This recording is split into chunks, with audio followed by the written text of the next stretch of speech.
And that breaking news, a major showdown over presidential power. The Ninth Circuit Court of Appeals hearing arguments earlier today in the state of Oregon versus Donald J. Trump. Welcome to KOIN 6 News at noon. I'm Todd Unger. The high-stakes case tests whether the president can federalize the National Guard to respond to protests outside of the Portland ICE facility. Joelle Jones has been monitoring that hearing. She is live with the very latest. Joelle? Yes, Todd. A panel of 3 judges inside that San Francisco courtroom pressed both sides about the president's power, his executive power, rather.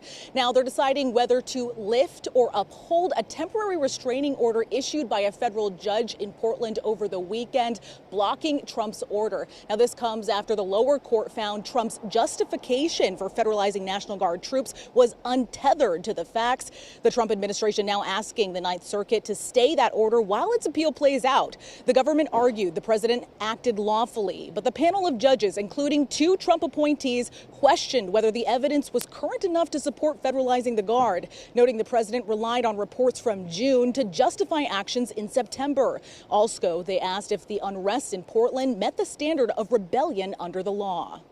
For months, the ICE facility in Portland and the federal law enforcement officers who work there have faced a steady stream of violence, threats of violence, and harassment from violent agitators bent on impeding federal immigration enforcement.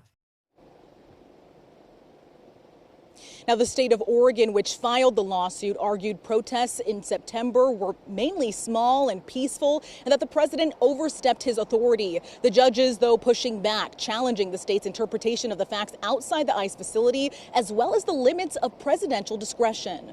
We have declarations that say that it is impeding their ability to perform their function. We have declarations that say we're short-staffed. We're having administrative difficulties because we don't have enough people. That is not a reason to bring the military into the streets of Portland or any other city in the United States.